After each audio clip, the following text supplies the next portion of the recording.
は。マリンバ奏者の高口かれんです。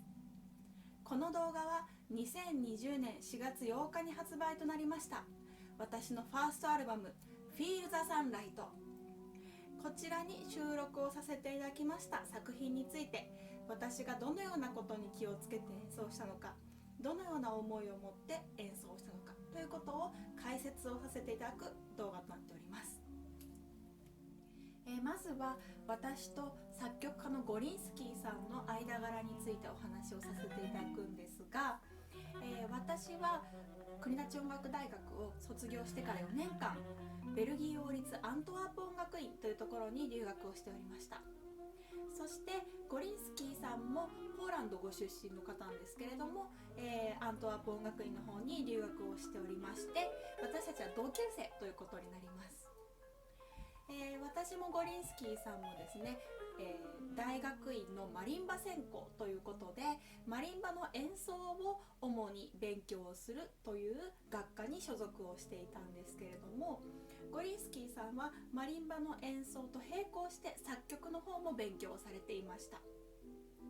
在学中はですね、本当に親友と呼べるくらい仲良くしていたんですが、たびたびですね、私に、書いてる途中の作品なんかをこう見せてくれてですね、カレンこれどう思うなんてこう聞いてくれたりですとか、有名なルミノシティも彼が在学中に作曲をした作品になります。私は彼が素晴らしいプレイヤーであることも素晴らしい作曲家であることも知っておりましたので、今回マリンバとサックスのための曲を移植して書いていただきました。それではズームインタビューの様子をご覧ください。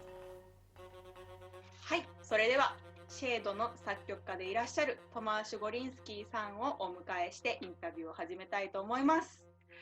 So Tomek, thank you for spending your time for this video. I'm very glad that you joined this video. Could you introduce yourself to the audience? Absolutely, thank you. Thank you for having me here on this video. It's a pleasure. So yeah, Tomasz Golinski, as you actually mentioned. I have two main occupations. One is like a marimba player, and second is composer.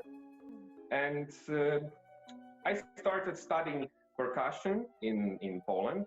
I'm Polish originally. I'm from Poland. Yeah. But right now I'm based in Vienna, Austria. So after I finished my studies in Poland, I went to Belgium when I could specialize on marimba performing, and where I met you. Where we studied together. Yes, for quite a lot of time, and we had wonderful time. A lot of experiences. And also there I finished my composition degree. Then I moved to Vienna, and then I went to specialize with Keiko Abe in Japan for a while. So how long did you study in Japan with Keiko Abe? For 2 months. It was specialization clearly for her music. We prepared a lot of material, and it was extremely great experience. As for me, the Keiko Abe is the legend and the creator of marimba. Not marimba as the instrument, but marimba as a philosophy, as to be how to be a musician on this instrument, not just marimba player, but just to be a musician. And her philosophy is so strong, and her passion for it, it's insane, and it was amazing time in my life. And I was there with my duo partner, because currently I forgot to mention, as a marimba player, actually, I'm the most focused on duo playing with my partner, Irena Manolova, and we perform as lucid duo. That's mainly what I do as a marimba player. Okay, so let's start to speak about Shade. And I premiered this piece last year in Hiroshima, and audience loved it so much. And also, I'm getting good comments from YouTube videos and also my CDs. So could you explain about Shades? Like, how did you compose, or do you have any concept about this piece? Yes, of course. So before that, I need to explain something, that I classified myself in the composition region as the person who composed from intuition and not from intellect. That's the first thing. So for me, the opening process, it's not very clear and I don't design anything. So it comes a little bit like from the chaos, but it's not chaos in terms of absolute disorder. It comes in terms gradually of the things which are just coming over the years and they just accumulate. So I accumulate my focus on writing particular piece and the music just comes. It's as simple as I can explain this. So it's the first thing in my approach, like in the composition. Of course, logic goes there because it's a composition. So the composition itself is like my composition teacher in Luc van Hoop in Belgium was saying the composition is a little bit like architecture. So the composition is just not a piece of music, it's a construct. So of course the logic has to be there just to not be too free to, I mean, of course you can be free, you can do whatever, but there are some, you can put yourself some boundaries, what you want to achieve and what you feel comfortable with when it's written. So about the shades, it's the piece, first of all, because it's written for marimba and saxophone, which I was very happy, and thank you very much for this commission, because I'm always very happy when I can write pieces not only for percussion instruments, when I can combine other instruments, whatever configuration, or to not use marimba sometimes for percussion at all. So, because it's very nice to do that. But about the shades, so my first thing was, because marimba is a harmonic instrument, you can use chords and you can also use melodies, of course, in a limited extent, not like on piano. On the other hand, saxophone is like one voice instrument. I mean, you can use some grips to achieve more, but it's just more like effect thing for me. So I wanted to make, first of all, my assumption was like to make a balance, to not make just saxophone play all the melodies or the marimba play only accompaniment. For me, it was very important to make it as a chamber music experience for both player and audience.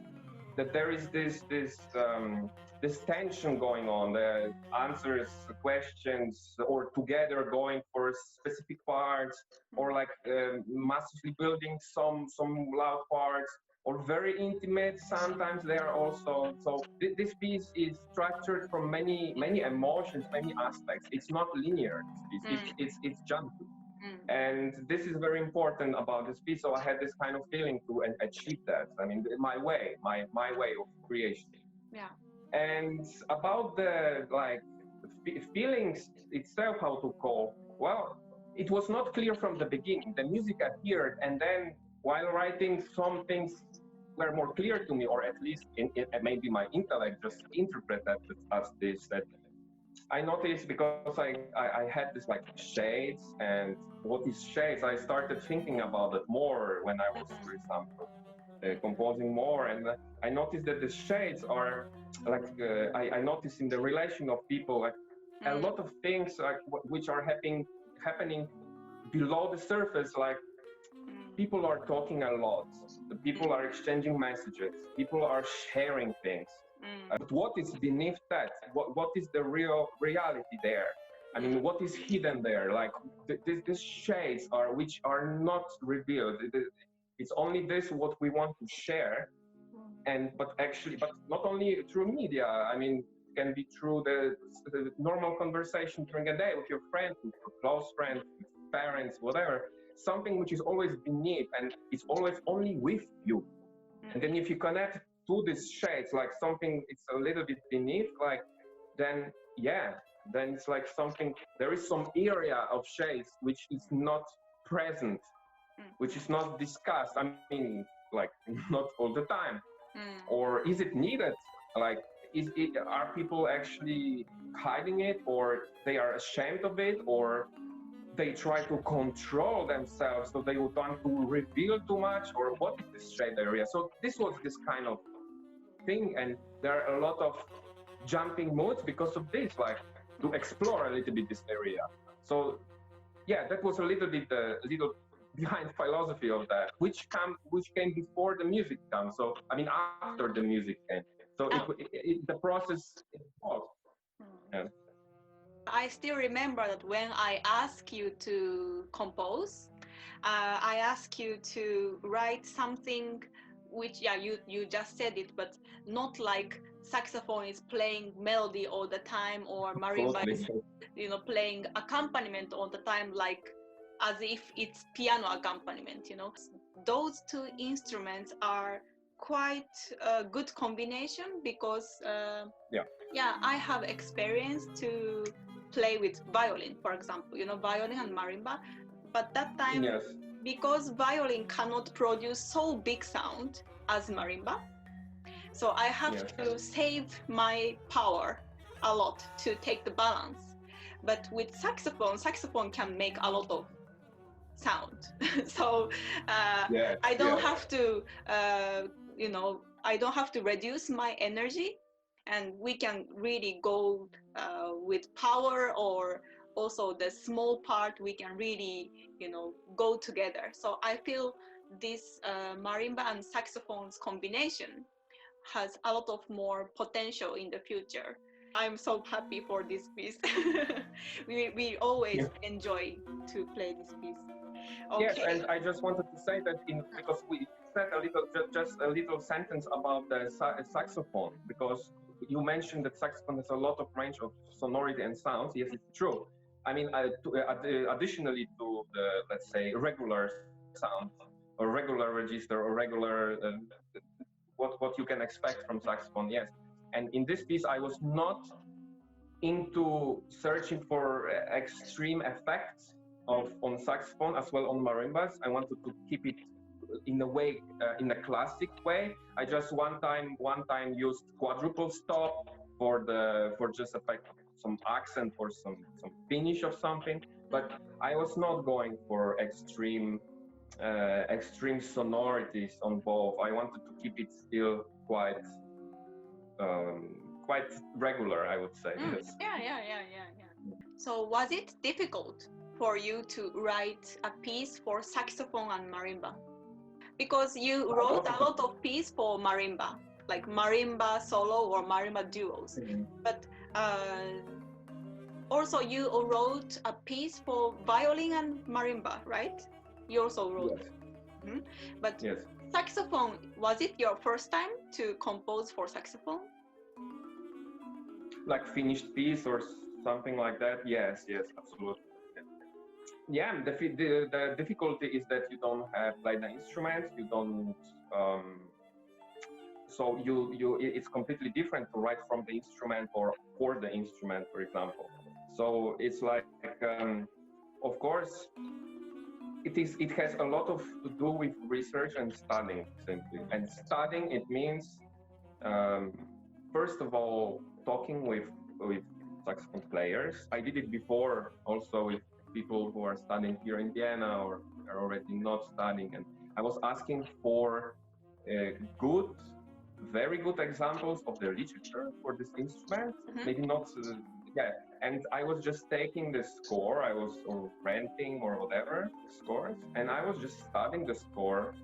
It's really studying, not only listening, but like studying. And then when I had the question, I just had the question, and in this way allowed me to be a little more free, and I knew what to do, simply. I don't speak about stuff like register or something, because this is just no meaning to talk about it. I speak about specific thing about the instrument.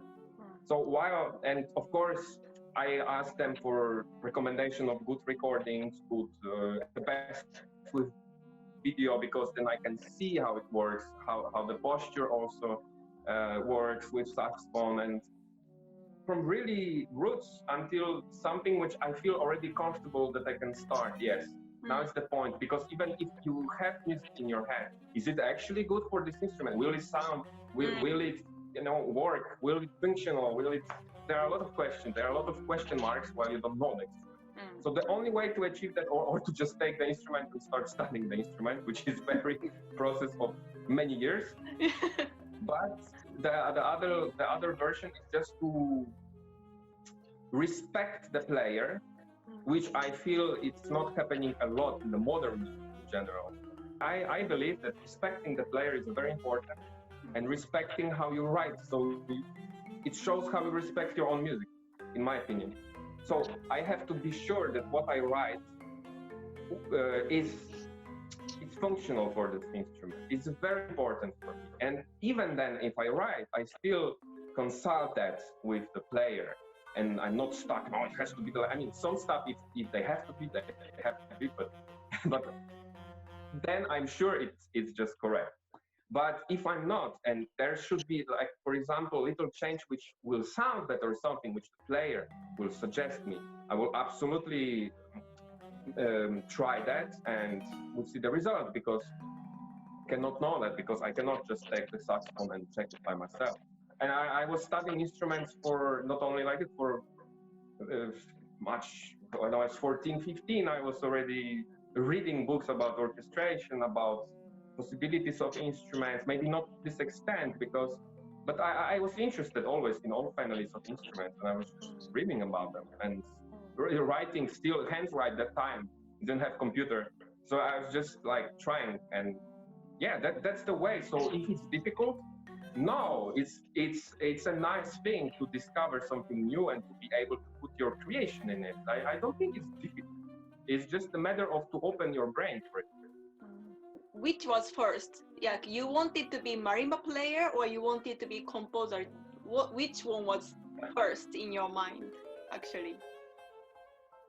I never said to myself I want to be composer, because I remember from the very beginning of my existence, when I was 5 years old or 6 around, I started studying some keyboard instrument, and I mean not percussion, like piano more, something like that. And I didn't know about existence of percussion at the time. I didn't know anything. I was 5 years old.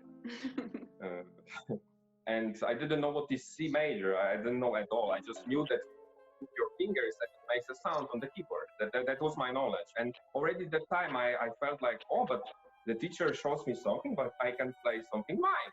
So it was already something coming that time. So it was never a matter of choice, and it continued. And through my high school, I was writing music a lot for piano and some other stuff, also for viola, for violin. I was also writing some stuff, piano duos, quartet. I wrote once, very small pieces, but I was never choosing that. It was something for me, like already embodied with me. It was just with me, and it was not a matter of choice. The choice appeared when to go to study composition. That was something else. Because I believe, I'm not sure you can just choose to become a composer. I don't know, maybe you can, but I didn't have this choice, because it was just there. And I was just picking up, it's the moment in which you know, okay, it's coming. Of course, now I try to make living also, so the commissions are great because it supports what I do. Before it was not like that. I was just writing. I mean, still I'm writing just without commission, because I feel like I go to instrument or I do something and I feel like, oh, I know the feeling, and it means, the music is there. It's just waiting for me to write. So it was like this, and marimba was introduced to me much later, when I was 12, 13 years old, something like that. And I immediately liked it the most from the percussion instruments. I believe that marimba is not percussion instrument. I mean, it's from the family, but it's not percuss, and it should be separated from that. In this way, you can say piano is percussion. It's no meaning. Yeah, I understand. I have same feeling also. Yeah. So actually, before you start to play percussion or marimba, you are also already composing, like when you are studying. It's hard to say composing. I was writing, I was recording, because many times sometimes I don't know how to write what I in technical way. I don't know.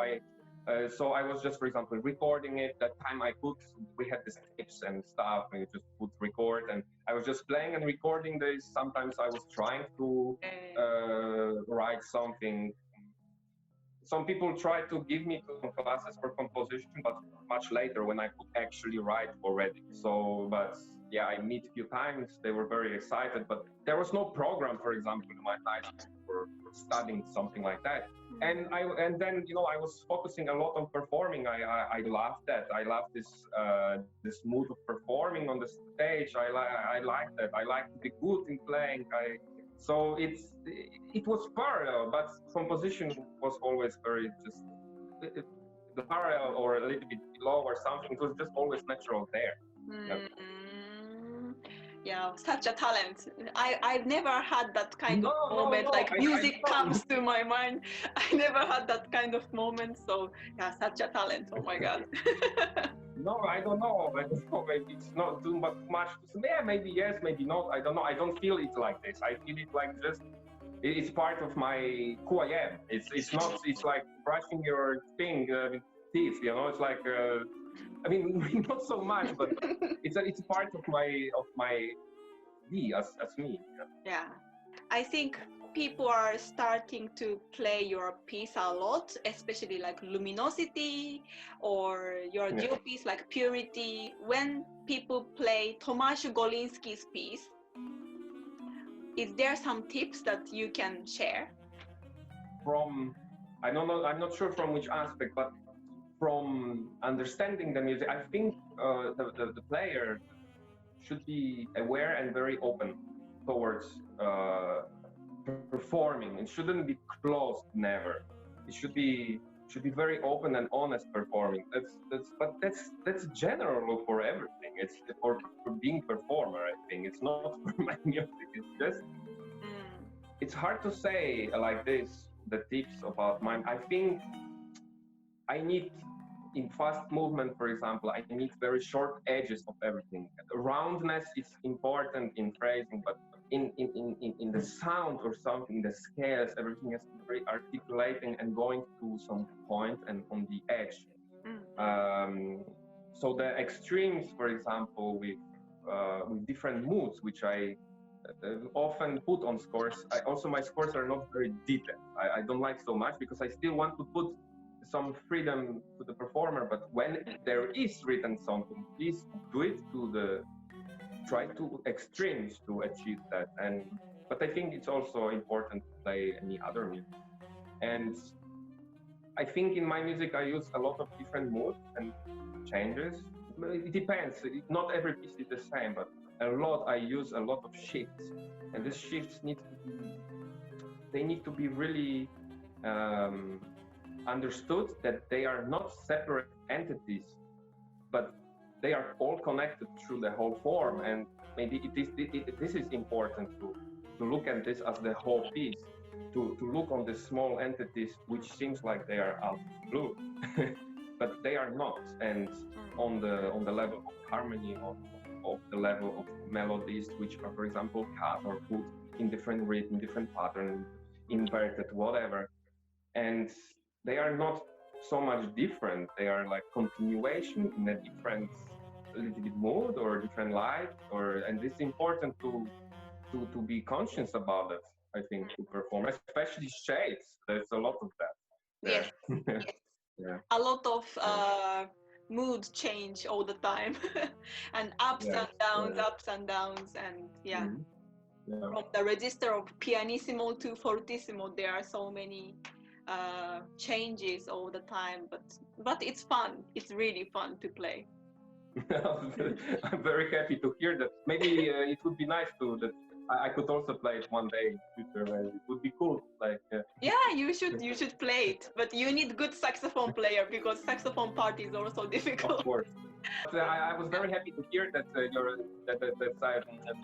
the saxophone part was not needed to change there a lot. So when I was in Japan visiting you and you played for me, and there was not so much to say. I was very happy about that, that it still worked what I was working for, to understand the instrument in the way I can. So I was very happy about it. Yay. So do you have any message to young marimba students who is going to play your piece? So I think my pieces are not the easiest. So you have to be aware if you can, if it's a young person, very young, if you will not damage your technique by playing. certain piece, for example. And maybe you should consult this with a teacher who is, for example, aware about my piece. If not, just if you like, show it to him or to her, and maybe advice from your teacher. Take an advice from your teacher. If you know that you can, and it's no problem, there are so many amazing players out there. I mean, young, in any age, especially young, there are so many good players. And what is an advice? I think to pay attention to details. How like really it is important how all the runs and moods and everything, that everything should have its own place. Don't skip some part because it's easy, or be critical to yourself when you play. Be critical how you create your phrases, and maybe this you can develop also by listening to a lot of music. And I don't mean pop music. I don't see pop music is wrong, but maybe pop music will not give you ability to understand more complicated phrasing or more complicated emotions or something more complex than just corporate music production or something like this. Maybe this is very important, just to put it all together. So maybe it's not only to play music, it's just to be in this classic so-called field. It's very important to be aware about that, to research that, to find the feeling of it, and to grow as a musician. And also, not only as a marimba player in technical mean. I mean, technique will come if you play, if you are aware of your technique, but this you have to practice with your teacher. If you know that what to do to make balance of your 4 sticks or 6 sticks, let's say 4 mallets, what to do to have a balance between all of them, not to throw mallets, but to really put them where you want, then you will get technique anywhere. But the thing is, and then where will be your awareness as musician that time, when you, for example, achieve already some distant level in technical point, and where is your awareness as musician? Are you still are you aware of deepness of music? That's the thing. That's maybe my message, just to become very aware musician. Okay, thank you for spending your time for this interview, and I'm really I'm really happy that you gave such a good message, and I hope people will enjoy these videos in future. いかがでしたか？今回ゴリンスキーさんのお話がですね、とっても面白かったので、ついつい時間を忘れて話し込んでしまいまして、気づけば少し長い動画になってしまったんですけれども、これからマリンバ奏者を目指す方、そしてこれから作曲家を目指す方にとっても素晴らしいメッセージを送っていただきました。今回このシェードの楽譜がですね、トマーシュ・ゴリンスキーさんのオフィシャルウェブサイトから購入が可能となっております。よろしかったらチェックしてみてください。高口カレンファースト CD フィールダサンライト、こちらのリンクも概要欄の方に貼らせていただきます。よろしかったらチェックしていただけますと嬉しく思います。ご視聴ありがとうございました。バイバー